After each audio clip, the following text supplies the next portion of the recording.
Mom, if you sell the house, make sure Michael gets first choice of the antiques, my daughter Rachel said before anyone even asked how I was feeling. That was the moment I realized my children were already dividing up my life while I was still sitting at the dinner table. I'm Evelyn Harper, 73 years old, and until 3 months ago, I believed I had raised good children. Not perfect children, but decent ones. The kind who called their mother because they missed her, not because they needed something. The kind who remembered birthdays without Facebook reminders. The kind who still saw me as a person instead of a future estate sale. I had spent 46 years married to my husband Walter in the same white colonial house in Connecticut, the one with blue shutters and a maple tree in the front yard that turned bright red every October. After Walter passed from heart failure that spring, the silence inside that house became so loud it almost sounded like another person breathing beside me.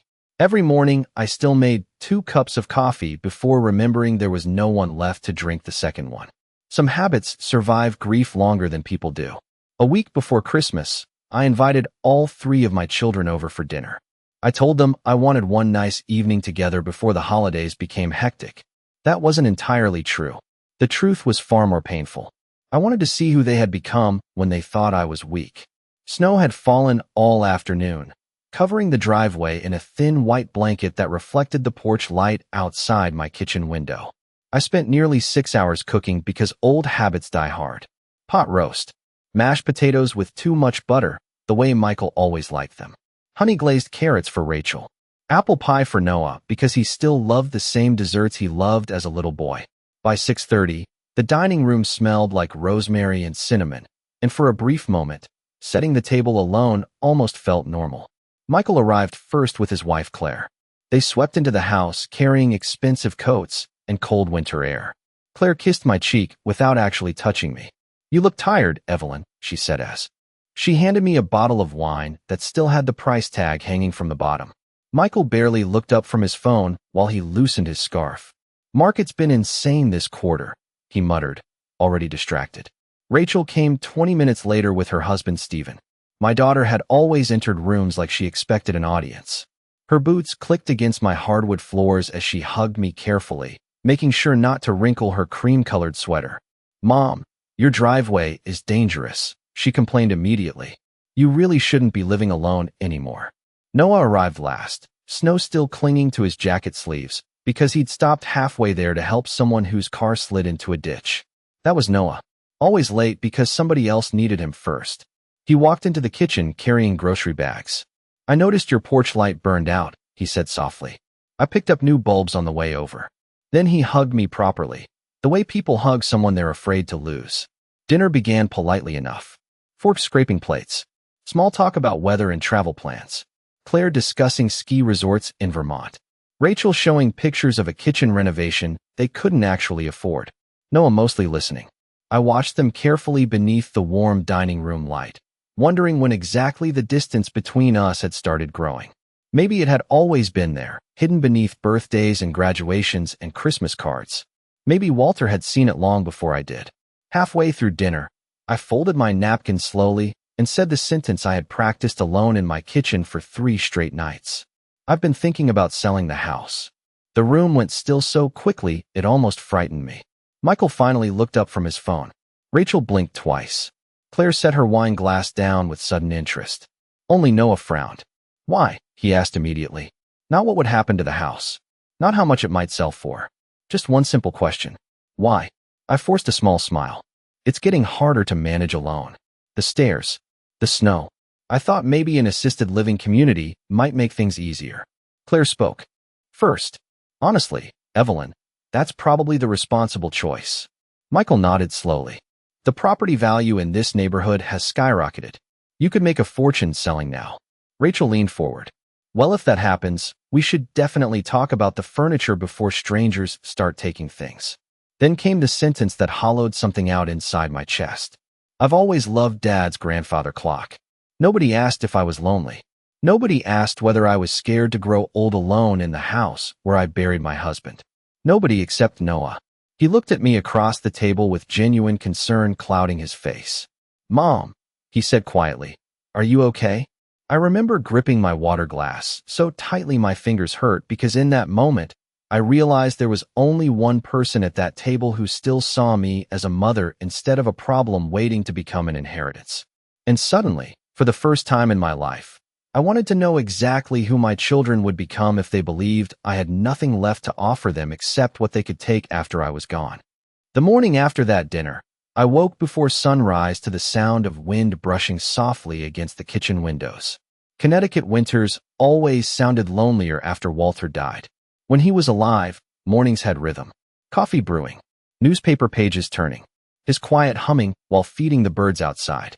Now the house sounded hollow, as if even the walls understood they had lost someone important. I wrapped my cardigan tighter around my shoulders and stood at the sink watching snow drift slowly across the backyard. Noah had shoveled the walkway before leaving the night before, even though I never asked him to. Michael would have hired someone. Rachel would have reminded me that I should move somewhere smaller. But Noah simply noticed things. That was the difference. I kept replaying the dinner conversation in my mind while the coffee maker hissed beside me. Claire's eyes lighting up at the mention of selling the house. Rachel asking about furniture before asking about me. Michael calculating property values in his head while I was still speaking. It hurt more because none of them even realized how transparent they had become. Greed changes people slowly, like fog creeping over water. By the time you notice it clearly, it has already covered everything. Around 10 that morning, my phone rang. Michael. I stared at his name for several seconds before answering. Good morning, Mom, he said in the careful voice people use when they are pretending not to have an agenda. I was thinking about what you said last night. Of course you were, I thought silently. About the house? I asked. Well, yes. Claire and I were talking, and honestly, assisted living might be smart before things become difficult. Difficult. Such a clean word for loneliness. There are some excellent communities near Hartford, he continued. Places with medical staff and activities. Activities. As though loneliness could be solved with bingo nights and exercise classes. I appreciate your concern, I said calmly. I am only considering options. Right, of course, Michael replied quickly. Then came the real reason for the call. If you do decide to sell, you should let me help manage everything. You know how complicated real estate can get. There it was. Not concern. Control. I will keep that in mind, I answered softly. After we hung up, I sat at the kitchen table for nearly an hour staring at Walter's old legal pad. He used to make lists for everything. Groceries, home repairs, vacation plans. The paper still carried faint impressions from his handwriting on earlier pages. Without fully deciding to, I picked up a pen and wrote 3 names. Michael, Rachel, Noah. Then I began writing small things beneath each one. Michael called about property value. Rachel asked about antiques. Noah changed porch light without being asked. I did not know exactly why I was doing it yet. Maybe because grief makes people search for patterns. Or maybe because deep down, I already understood this was no longer just about inheritance. It was about love measured through inconvenience. That afternoon, I decided to begin quietly testing them. Nothing cruel, nothing dramatic. Just small moments that would reveal who they were when there was nothing to gain. I called Rachel first. She answered on the 4th ring, sounding distracted. Mom, can I call you back? Stephen and I are heading into the city. It will only take a minute, I said gently. I was wondering if you might help me organize the garage this weekend. There are some heavy boxes. A pause. This weekend, she repeated. Oh, Mom, I completely forgot. We already have dinner plans Saturday and brunch Sunday. Of course they did. Rachel always had plans when inconvenience entered the conversation. Maybe next week, she added quickly, though we both knew she did not mean it. Of course, I said. Do not worry about it. She sounded relieved almost instantly. Thanks for understanding. That evening, I called Michael. I think the furnace is making strange noises again, I told him. I may need help figuring out who to call. You should really hire somebody for that, he said immediately. I am in the middle of depositions all week. I understand. Actually, he added, this is exactly what I meant yesterday. Maintaining a large house alone is becoming unrealistic. There was that word again. Unrealistic. As though aging itself were some financial inconvenience to solve. Then, just before dinner, Noah called. Hey Mom, he said warmly. I forgot my scarf at your place. Also, weather says another storm is coming tonight. Do you have groceries? I smiled despite myself. I think so. Think so is not good enough. I will stop by after work. Noah, You do not have to drive all the way out here again. I know, he answered simply. I want to. An hour later, he showed up carrying soup containers, groceries, and a small toolbox because he noticed one of my cabinet hinges hanging loose the night before. While he repaired it, I stood quietly in the kitchen pretending to organize dishes so he would not notice the tears gathering in my eyes. Mom, he asked gently after a while. Can I ask you something? Of course. He tightened the cabinet screw carefully before looking at me. Are you really thinking about leaving this house? I looked around the kitchen Walter and I built together over 46 years. The faded yellow curtains. The tiny crack near the pantry door from when Michael hit a baseball inside the house at age 10. The wooden table where every birthday cake had been served. I do not know yet, I admitted quietly. Noah nodded slowly. Well, he said, whatever you decide, I just want you to be somewhere you feel safe and happy. Not comfortable, not profitable, happy. Such a simple word. And somehow the only one that mattered. That night after Noah left, I opened Walter's old desk drawer searching for stamps and found something unexpected instead. A sealed envelope with my name written across the front in his careful handwriting. Evelyn, for when you finally begin to see clearly. I stared at Walter's envelope for nearly 10 minutes before opening it. His handwriting alone was enough to tighten something painfully inside my chest. After 46 years of marriage, I knew every curve of his letters better than my own reflection. Outside, snow tapped softly against the windows while the old grandfather clock in the hallway marked each passing second with quiet certainty. For a moment, I almost put the envelope back unopened. There are certain truths people avoid not because they are afraid of lies, but because they suspect the truth will change everything. Finally, I slid my finger beneath the seal. Inside was a folded letter and a small brass key taped carefully to the back. My dearest Evelyn, if you are reading this, then I suspect you have finally started noticing the things I hoped you would never have to see. I sat down slowly at the kitchen table as my hands began trembling. Walter had always noticed more than he said aloud. That was one of the reasons he had been such a successful attorney for so many years. He listened quietly while other people revealed themselves without realizing it. You always believed love alone could hold a family together, the letter continued. I used to believe that too. But over the last few years, I started seeing changes in Michael and Rachel that worried me deeply. Not cruelty exactly. Something colder. Entitlement. I swallowed hard reading those words. Because once they existed in writing, I could no longer pretend I had imagined them. The letter explained that the brass key belonged to a safety deposit box at Hartford Trust Bank. Walter wanted me to open it only if I ever began questioning the intentions of the people around me. At the bottom of the page, one sentence was underlined twice. Pay attention to who loves you when there is nothing left to gain. I barely slept that night. By morning, the sky outside had turned pale gray, and the road still carried frozen patches from the storm. I drove carefully into Hartford, gripping the steering wheel tighter than necessary, while Walter's words replayed endlessly in my mind. Hartford Trust Bank sat on a quiet corner downtown inside one of those old stone buildings that still smelled faintly like polished wood and paper. The young man at the front desk directed me toward a private office where an older woman with silver glasses greeted me warmly. Mrs. Harper, she said kindly after checking my identification. We have been expecting you eventually. Eventually. The words settled strangely in my chest. Walter had planned for this moment long before his death. She led me into a small private room where the safety deposit box already waited on the table. My fingers felt cold as I inserted the key. Inside were several folders, legal documents, and another handwritten letter from Walter. But one thing immediately caught my attention. A photograph. It showed our family from 6 years earlier during Thanksgiving. Michael laughing beside Claire.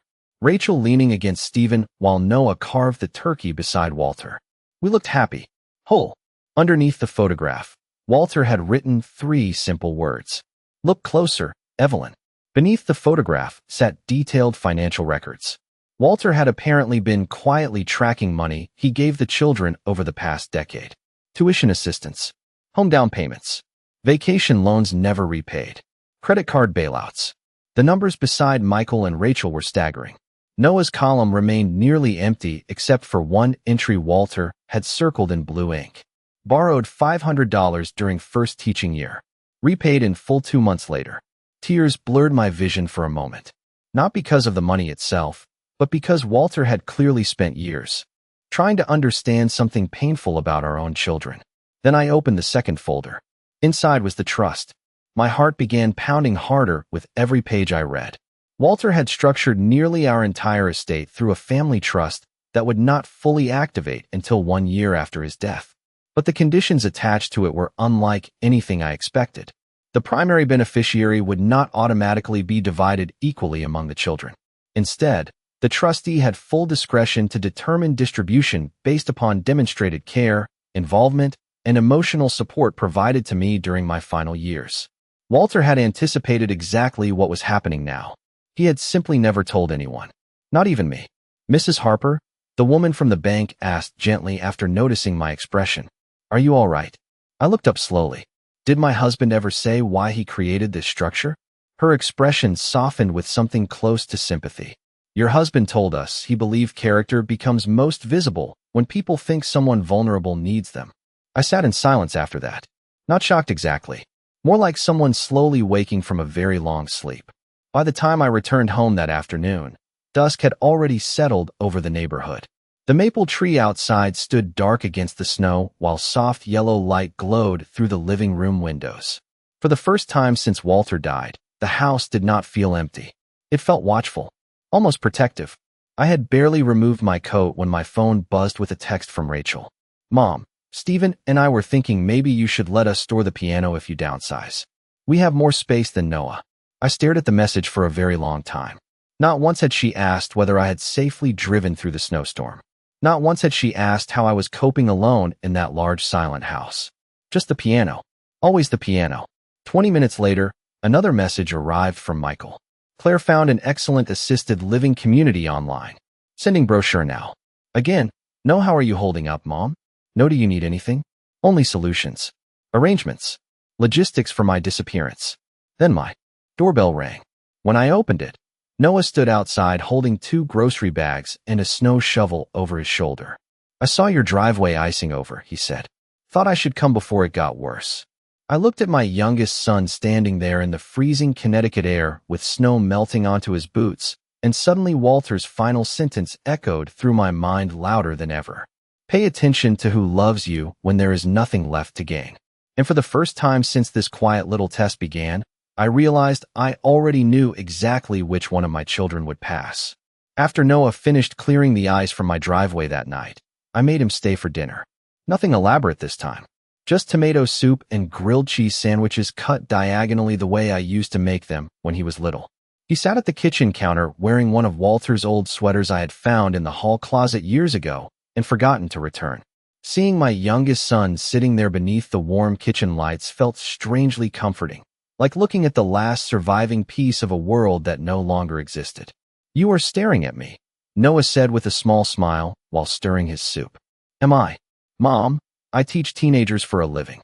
I recognize observation mode when I see it." I laughed softly for the first time in weeks. Walter used to say Noah noticed emotions the way other people noticed weather. Quietly. Naturally. "I was just thinking," I admitted. "About what?" I looked down at my coffee mug for a moment before answering. "About how different all of you became after your father died." The words settled heavily between us. Noah leaned back slightly, his expression careful now. "Loss changes people." "Yes," I said quietly. "But sometimes it reveals them too." He did not answer immediately. Outside, wind rattled lightly against the windows while snow drifted past the porch light in soft white waves. Finally, Noah spoke. "Michael has always measured life through achievement. Rachel measures it through appearances. Neither one of them handles discomfort very well." "And you?" I asked gently. He smiled faintly. "I teach 10th graders American history for $53,000 a year. Discomfort and I know each other very well." I smiled again, but later that night after he left, I kept thinking about what he said. Reveals them. Maybe that was exactly what grief had done to our family. Not destroy us. Reveal us. Over the next several days, I began noticing things I once ignored. Small moments. Tiny fractures beneath polished surfaces. Rachel suddenly started calling more often, but every conversation somehow circled back to the house. "That neighborhood is worth a fortune now," she mentioned casually one afternoon. Another time she asked whether I planned to keep all of Walter's watches. Michael became even more practical. He emailed me links to retirement communities with subject lines like long-term comfort options and simplifying your future. Not once did he ask whether I still cried when I woke up reaching for Walter beside me in bed. Meanwhile, Noah continued showing up quietly without announcements. One afternoon, he replaced the batteries in every smoke detector because he noticed one chirping softly in the hallway. Another evening, he brought takeout from my favorite Italian restaurant because he remembered Fridays used to be my cooking break nights when Walter was alive. He never made a performance out of caring. That was the difference. The following Sunday, Rachel invited me to brunch at her house. I almost declined, but something inside me wanted to keep watching, keep listening. Their home looked exactly like Rachel herself. Beautiful, expensive, and slightly exhausting. Everything was white marble, gold fixtures, and decorative pillows nobody was allowed to touch. During brunch, Stephen spent nearly 20 minutes discussing property taxes while Rachel scrolled through decorating ideas on her tablet. You know, she said suddenly while sipping her coffee, if you really do move, Noah should not automatically assume he gets the house. I blinked slowly. I never said Noah would get the house. I know, she replied quickly. I'm just saying Michael and I both have families too. It should stay fair. Fair. Such an interesting word coming from people who only remembered fairness when money entered the room. What exactly do you consider fair? I asked gently. Rachel looked uncomfortable for half a second before recovering. Mom, do not make this emotional. We are only talking practically. Practically. Another cold little word people use when they want to avoid sounding selfish.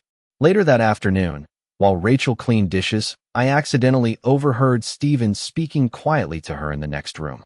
You need to stay involved, he whispered. If Noah gets close to her now, everything changes. I stood perfectly still in the hallway holding my coat, while something inside me finally hardened into certainty. Everything changes. That was what this had become for them. A competition disguised as concern. A race toward an inheritance none of them even realized had already been decided by the one thing they could not fake consistently. Genuine love. When I returned home that evening, I sat alone in Walter's study surrounded by old books and fading winter light. The trust documents remained spread across the desk exactly where I left them. I read the final clause again slowly. The trustee may consider emotional presence, consistency of care, demonstrated compassion, and voluntary support offered without expectation of financial reward. Walter had known.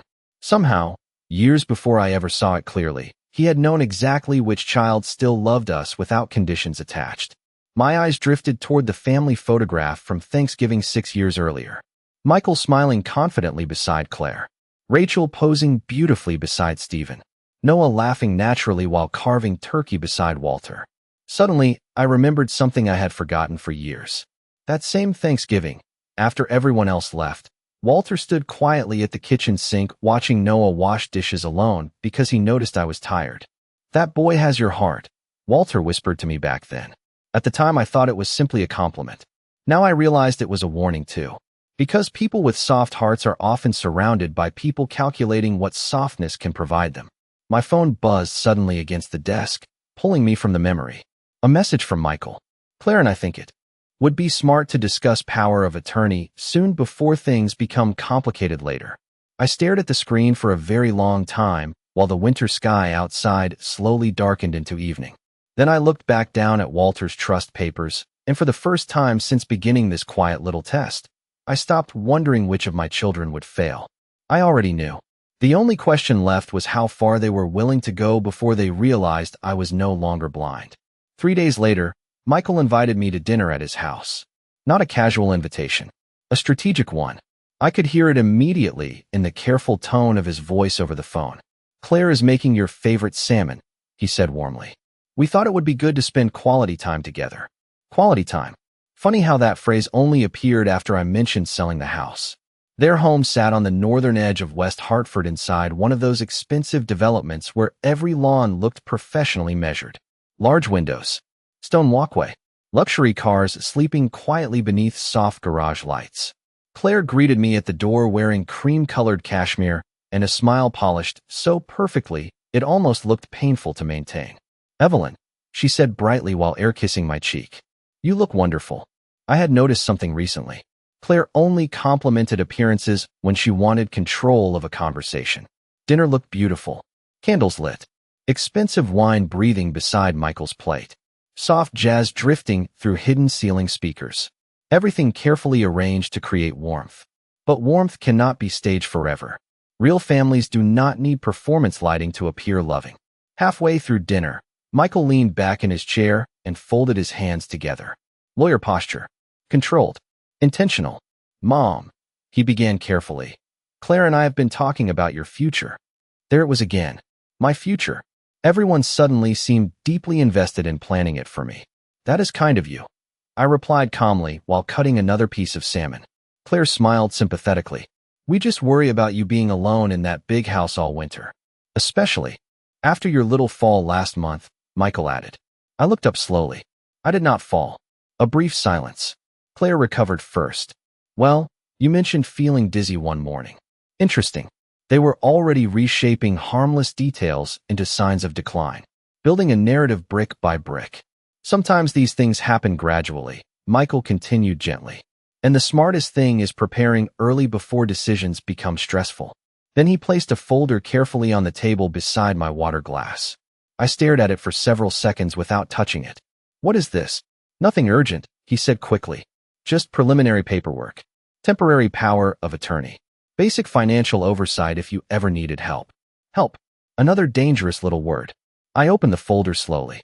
Legal documents. Signature tabs already marked neatly in yellow. Michael had prepared everything before I even arrived for dinner. Claire reached across the table and touched my wrist softly. This is about protecting you, Evelyn. Protecting me. From what exactly? Loneliness? Grief? Aging? Or from controlling my own life long enough to interfere with their plans? I closed the folder gently. I appreciate the thought, I said quietly. But I am not comfortable signing anything tonight. Michael's jaw tightened almost invisibly. Tiny changes become very noticeable once you stop trusting people completely. Of course, he replied smoothly.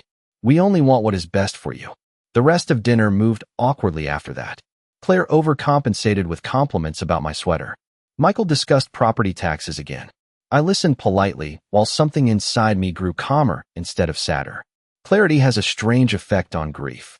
Once confusion disappears, pain becomes easier to carry. As I prepared to leave, Claire walked me toward the front door while Michael grabbed my coat. You know, she said softly. Noah means well, but sometimes emotional people are not the best at handling serious financial matters. There it was. Finally, not concern for me. Concern about Noah. Because somewhere beneath all their careful politeness, they had started noticing the same thing I had. Noah was becoming closer to me while they were becoming transparent. Noah has always handled responsibility very well, I replied calmly.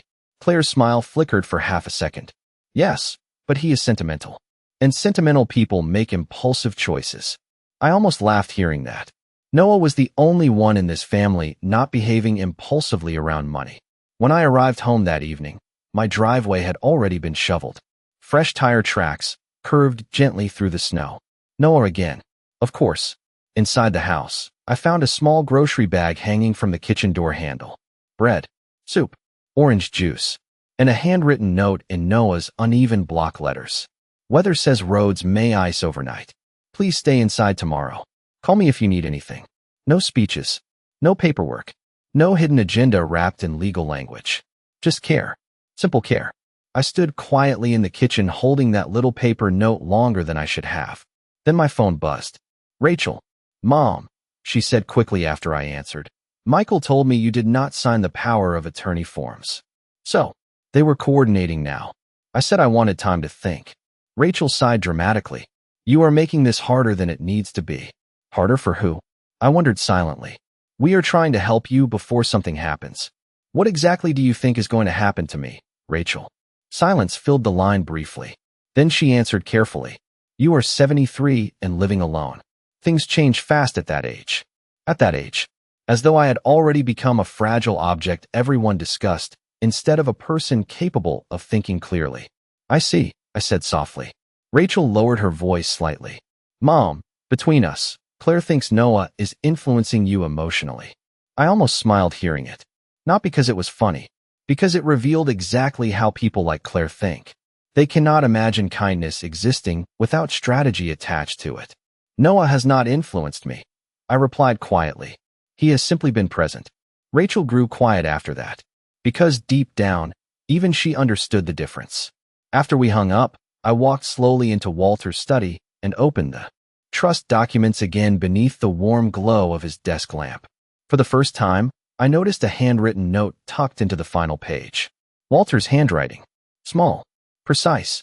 Evelyn, if they ever start treating your love like a transaction, do not reward the loudest voices. Reward the quietest heart. I sat there alone in the soft evening silence while snow drifted outside the windows, and suddenly everything became painfully simple. My children thought they were preparing for my decline. What they did not realize was that I had already begun measuring who they truly were when they believed I needed something from them. And the results of that test were becoming impossible to ignore. The week before New Year's Eve, I decided to make my test harder. Up until then, my children had only been reacting to the possibility of change. I wanted to see how they behaved when responsibility became inconvenient. So on Monday morning, I called Michael first. I waited until his assistant transferred the call through to his office line because I knew he ignored most personal calls during work hours. "Mom," he answered distractedly. I could hear keyboard typing in the background. "Is everything okay?" "I am not sure," I said softly. I woke up feeling dizzy again this morning. Silence. Not emotional silence. Calculating silence. "Did you call your doctor?" he asked quickly. "Not yet. I thought maybe someone could stay with me tonight, just in case." Another pause. Longer this time. "Tonight might be difficult," he finally admitted. "Claire and I have clients coming over for dinner." Of course they did. There was always something more important than discomfort that did not belong to them. "Maybe Rachel can help," he suggested immediately. "Not I will come after dinner. Not let me rearrange my evening. Just redirection." "I understand," I replied quietly. "Do not worry about it." "Actually," he added, lowering his voice slightly, "Mom, this really proves you should not be alone anymore." There it was again. Every sign of vulnerability immediately became evidence supporting their agenda. After we hung up, I sat quietly in Walter's chair beside the living room window watching snow collect along the edges of the driveway. 30 years ago, if one of the children had a fever at midnight, I would have driven through a blizzard without hesitation. Funny how differently love operates depending on direction. Around noon, I called Rachel. She answered sounding breathless. "Mom, I am at Pilates right now. Can this wait?" "I just wanted to ask if you might stay over tonight," I said gently. "I have been feeling a little weak today." Rachel exhaled sharply. "Oh no, are you sick?" "I do not know yet." "Well, Stephen and I already committed to a New Year's networking dinner tonight. You know how important his clients are." Clients again. Everything in their lives revolved around appearance, advancement, positioning. "Maybe you should hire someone temporarily," Rachel continued quickly. "There are agencies for senior care." Senior care. The phrase landed coldly inside my chest. Not because it was offensive, but because of how quickly she reached for strangers before family. "I will figure something out," I answered softly. "Let me know what the doctor says," she replied before hanging up less than 30 seconds later. The house felt especially quiet after that. The grandfather clock ticked steadily in the hallway while pale winter light stretched across the hardwood floors. I walked slowly through the living room, touching familiar things. Walter's reading glasses still resting beside his favorite chair. The knitted blanket Noah gave me 2 Christmases ago folded neatly across the couch. Family photographs lining the fireplace mantel like evidence from another lifetime. Then, around 4:30 that afternoon, my phone rang again. "Noah." "Hey Mom," he said immediately. "You sound tired. Are you all right?" I had not even told him anything yet. "I have been a little dizzy today," I admitted. "Did you eat?" he asked instantly. Such a simple question, yet somehow the only one that mattered. "Not much." "Okay, stay where you are. I am leaving school now." "Noah, you do not need to rush over." "Mom," he interrupted gently. "I am already grabbing my coat." Less than an hour later, his truck pulled into the driveway while snow drifted softly beneath the porch. Light. He carried grocery bags in one arm and a pharmacy bag in the other. I picked up soup, crackers, and electrolyte drinks, he explained while removing his boots near the door. "And I bought one of those blood pressure monitors because yours looked ancient." I almost smiled hearing that. It still works. So does a cassette player, but we moved on from those for a reason. He spent the evening fussing over me in the quietest ways possible, checking expiration dates in the refrigerator, tightening the loose stair rail Walter had meant to repair before his heart attack, making tea exactly the way I liked it without asking. At one point, I caught him secretly Googling dizziness symptoms on his phone while pretending to watch television. "You know," I said softly from the couch, "your brother and sister suggested hiring a caregiver." Noah looked up immediately. "Do you want one?" "That is not what I asked." He grew quiet for a moment. "Honestly," he said finally, "I think people hire strangers when they stop viewing care as personal responsibility." The room fell silent after that except for the low murmur of the weather report playing softly from the television. Snowstorm warnings. Freezing temperatures overnight. Noah glanced toward the dark windows. "I am staying here tonight," he announced calmly. "Noah, you have work tomorrow. And you are my mother." Simple. Direct. No performance attached to it. Later that evening, after Noah fell asleep on the couch beneath Walter's old blanket, I sat alone in the kitchen holding my coffee cup while tears gathered quietly in my eyes. Not because I felt abandoned anymore, but because the contrast had finally become undeniable. Michael and Rachel treated care like an obligation to manage efficiently. Noah treated it like love. Somewhere around midnight, my phone buzzed softly against the kitchen table. A text message from Claire. "Has Evelyn reconsidered the power of attorney paperwork yet?" I stared at the glowing screen for several long seconds while Noah slept quietly in the next room after driving through snow, just to make sure I was safe. And suddenly, for the first time since Walter died, I no longer felt uncertain about what needed to happen next. My children thought they were waiting for me to become vulnerable enough to guide. What they did not realize was that every selfish conversation, every calculated gesture, every convenient excuse had already answered the only question Walter truly cared about. Which one still loved me when there was nothing left to gain except my well-being itself? The following Sunday, I invited everyone to the house again. I told them I wanted one quiet family dinner before the holidays officially ended. By then, I already understood exactly what each of my children saw when they looked at me. Michael saw liability. Rachel saw inheritance. Noah still saw his mother. But I needed to see how they behaved when all three were placed in the same room together. The dining room looked almost painfully familiar that evening. Candles glowing softly against the polished mahogany table Walter bought 20 years earlier. Snow falling steadily beyond the windows. The old grandfather clock ticking in the hallway like a heartbeat, holding the house together. I wore Walter's favorite navy blue sweater because somehow it still made me feel steadier. Michael and Claire arrived first again, carrying an expensive fruit basket that looked selected by an assistant rather than by affection. Claire kissed my cheek lightly while scanning the dining room with quick observant eyes. She always looked at the house the way investors look at property. Rachel and Stephen arrived shortly after carrying wine they immediately placed on the counter without removing from the gift bag. Only Noah showed up carrying something personal. A framed photograph he had restored from an old damaged negative he found in Walter's study. It showed Walter and me dancing barefoot in the backyard when we were in our 30s. "Dad looked happy in this one," Noah said quietly while handing it to me. My throat tightened instantly. "Thank you," I whispered. During dinner, conversation remained careful at first. Work stories, weather complaints, Claire discussing a charity event, Rachel mentioning a couple from Greenwich who recently sold their home for nearly $3 million. Then halfway through dessert, Michael finally shifted the conversation exactly where I knew he intended. "Mom," he said calmly while setting down his fork, "have you given more thought to the future planning documents?" There it was. Not "how are you feeling lately?" Not "are you sleeping better?"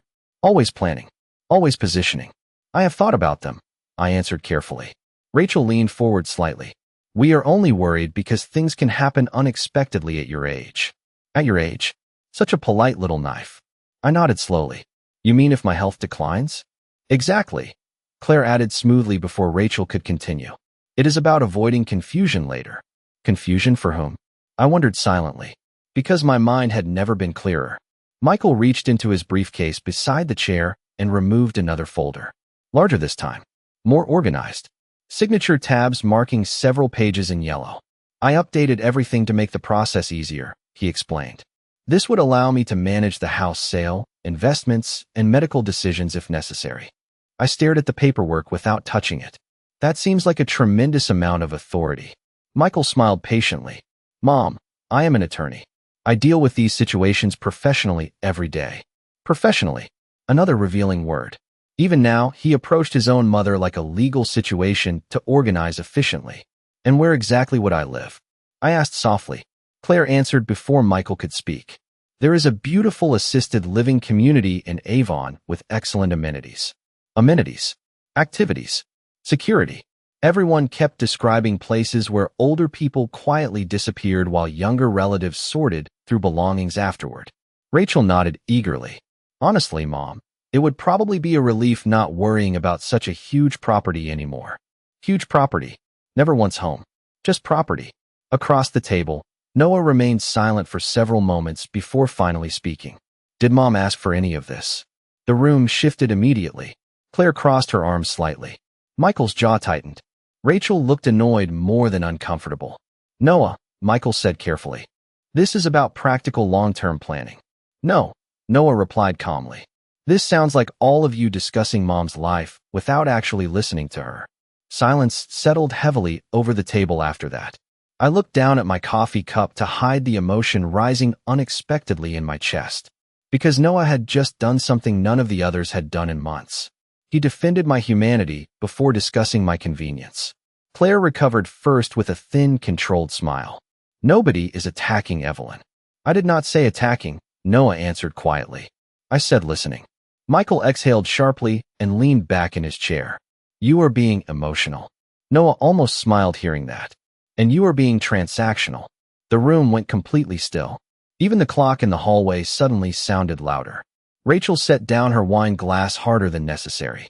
This is exactly why Mom needs structure around these decisions. Everybody gets sentimental and nothing gets handled. Sentimental. They kept using that word like compassion was some kind of intellectual weakness. Finally, I closed the folder gently and slid it back across the table toward Michael.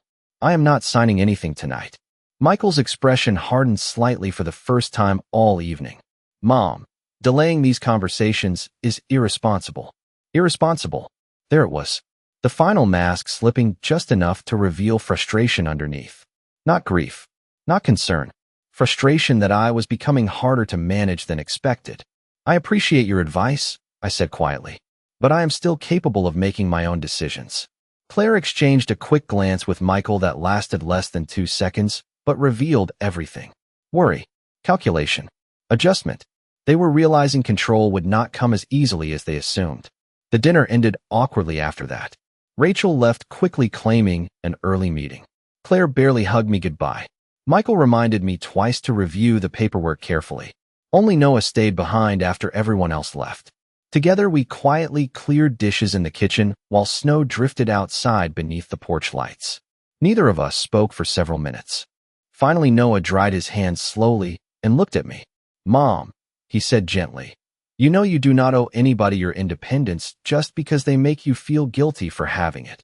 Tears gathered unexpectedly in my eyes then because Walter used to say almost those exact words. I looked at my youngest son standing there in the soft yellow kitchen light and suddenly understood something painful but freeing at the same time. Michael and Rachel saw my aging as a problem to solve before it disrupted their lives. Noah saw it as a season of life that deserved patience, dignity, and love. And somewhere deep inside me, a quiet decision finally settled into place with absolute certainty. 2 mornings later, I called Walter's attorney. His name was Harold Bennett, a quiet man in his late 60s who had handled our legal affairs for nearly 20 years. Harold had attended Walter's funeral wearing the same charcoal gray overcoat he always wore to court, and I remembered how tightly he held my hand afterward, as though he already understood more than he said aloud. We arranged to meet at his office downtown the following Friday. The morning of the meeting, snow covered the sidewalks in soft, uneven layers while cold winds swept between the buildings along Main Street. Harold's office occupied the second floor of an old brick building above a bookstore that still sold newspapers and fountain pens. Everything inside smelled faintly of leather, coffee, and old paper.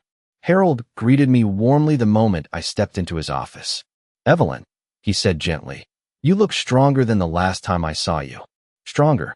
It was the first time anyone had used that word about me in months. I sat across from his desk while he adjusted his glasses and folded his hands carefully. Walter left very detailed instructions, He began quietly, more detailed than most people realize. I nodded slowly. I read the trust documents. Harold studied my face for several seconds before speaking again. Then you know your husband suspected family tensions might emerge after his death. Suspected. Such a polite word for what Walter had actually seen. Did he ever explain why he structured things this way? I asked softly. Harold leaned back in his chair. Walter loved all three of your children. But toward the end of his life, he became increasingly concerned that some of them had started viewing financial support as entitlement rather than generosity. Hearing someone else say it aloud made the truth feel heavier somehow, more permanent. Harold opened a folder beside him and slid several pages carefully across the desk toward me. There is something else you should understand, he said. As primary trustee, you have far more authority than your children realize. I looked down at the documents. Trust management authority, property control, beneficiary discretion. The legal language blurred slightly as my heartbeat quickened. Michael seems to believe he can eventually control everything through power of attorney, Harold continued carefully. But unless you voluntarily surrender authority while mentally competent, he cannot override the trust. I stared at him quietly. So the house remains entirely under your control, and the investments also under your control. For the first time since Walter died, I felt something unfamiliar returning slowly beneath the grief. Stability, not because of money itself, because I finally understood I was not helpless. Harold removed one final envelope from the folder and placed it gently in front of me. Walter asked me to give you this only if the situation became emotionally difficult. My throat tightened immediately. Another letter. I waited until I returned home to open it. The house felt especially quiet that afternoon. Pale winter sunlight stretched across the living room floor while the grandfather clock ticked steadily in the hallway. I sat in Walter's chair beside the fireplace and unfolded the letter carefully. My beautiful Evelyn, if you are reading this, then I suspect our children have started showing you parts of themselves you never wanted to believe existed. Please remember something important. Their behavior is not your failure. Love given freely is never wasted, even when people grow selfish enough to forget its value. Tears blurred my vision before I could continue reading. You spent your entire life protecting our family. Now it is time to protect yourself. Do not confuse guilt with kindness. And do not reward people for loving your possessions more faithfully than they love you.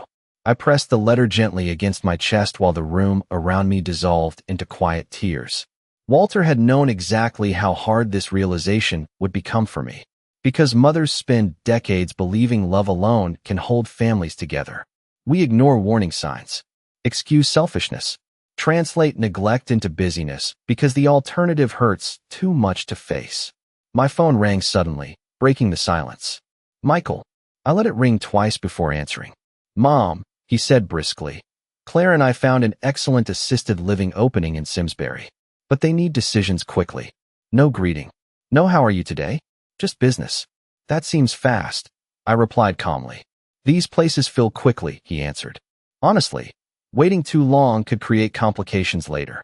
Complications again. Everything about my existence had apparently become a logistical concern to manage efficiently.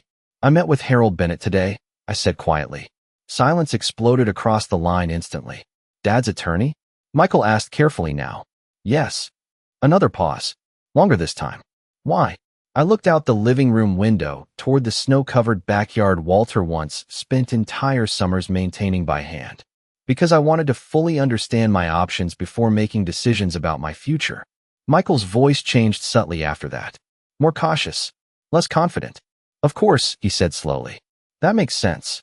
But beneath the calm professionalism, I heard something else now. Concern. Real concern. Not for me. For control slipping away. Michael, I asked softly, if I decided to stay in this house permanently, would that disappoint you? The silence stretched so long I almost smiled. Because honest questions reveal people faster than accusations ever do. Finally, he answered carefully. Mom, I only want what is best for you. Not yes. Not no. Just another polished sentence with no real center inside it. After we hung up, I sat quietly beside the fireplace while evening settled over. The neighborhood outside. Snow drifted softly beneath the streetlights. The house no longer felt lonely now. It felt honest. Every conversation, every hesitation, Every carefully chosen word from my children had slowly peeled away the illusion I spent years protecting. And for the first time since this quiet little test began, I understood something Walter had tried to teach me all along. The real inheritance was never the house or the money. It was character, and only one of my children still carried it. By the middle of January, the snowstorms had finally slowed, leaving the neighborhood wrapped in that strange quiet only winter can create. The maple tree in my front yard stood bare against the pale gray sky, while soft sunlight reflected off the frozen edges of the driveway. Noah continued clearing every few days without being asked. Life inside the house had settled into a rhythm again. Morning coffee beside the kitchen window. Evening television humming softly in the background. Walter's letters folded carefully inside the drawer of his desk, where I now kept them like small anchors reminding me not to lose clarity. Michael still called regularly, but the tone had changed. Less warmth, more caution. He no longer spoke as though decisions were already made. Rachel's calls became shorter too, more performative. Sometimes days passed without hearing from either of them unless paperwork or future planning somehow entered the conversation. Only Noah remained consistent. Not dramatically, not perfectly, just steadily. Every Tuesday after school, he stopped by with groceries or soup. Every Saturday, he fixed something small around the house Walter once handled himself. One afternoon, he spent nearly 2 hours repairing the loose fence gate in freezing temperatures while refusing every offer of help. "You know," I said while handing him coffee afterward, "most people would hire someone for this." Noah shrugged lightly beneath his winter coat. "Most people are smarter than me." But he smiled when he said it. That was another thing about Noah. He made care feel natural instead of sacrificial. Toward the end of January, Harold Bennett called and asked whether I had reached a final decision regarding the trust arrangements. I told him yes. Completely yes. 2 days later, he invited the family to his office for what he described as an estate clarification meeting. Michael agreed immediately. Rachel sounded nervous but curious. Claire asked whether certain property evaluations would be discussed. Noah only asked whether I was comfortable with the meeting happening at all. Harold's conference room overlooked the snowy downtown streets through tall windows framed in dark oak. Everyone arrived dressed carefully. Michael wore the same navy overcoat he always used for court appearances. Claire carried a leather portfolio despite not being an attorney. Rachel looked elegant but tense. Stephen barely spoke at all. Noah arrived last directly from school wearing a simple wool coat dusted with snowflakes because he had been supervising students outside before driving over. Harold waited until everyone settled before opening the meeting calmly. Walter Harper established a family trust several years before his passing. He began. "Mrs. Harper now wishes to formally clarify how that trust will be administered moving forward." Michael nodded professionally. Rachel folded her hands tightly in her lap. Claire leaned forward slightly. I remained silent. Harold continued. "The trust gives Mrs. Harper complete authority over all primary assets during her lifetime, including the family residence, investment accounts, and discretionary beneficiary decisions." I noticed Michael's expression shift immediately at the phrase discretionary beneficiary decisions. Then Harold opened the final folder. Walter Harper also included a conditional distribution clause. The room grew noticeably quieter. Rather than dividing the estate automatically, final inheritance decisions would consider demonstrated compassion, emotional support, consistency of care, and voluntary involvement in Mrs. Harper's well-being after Mr. Harper's death. Rachel blinked twice. Claire's posture stiffened. Michael slowly removed his glasses. Harold looked down briefly at the documents before continuing.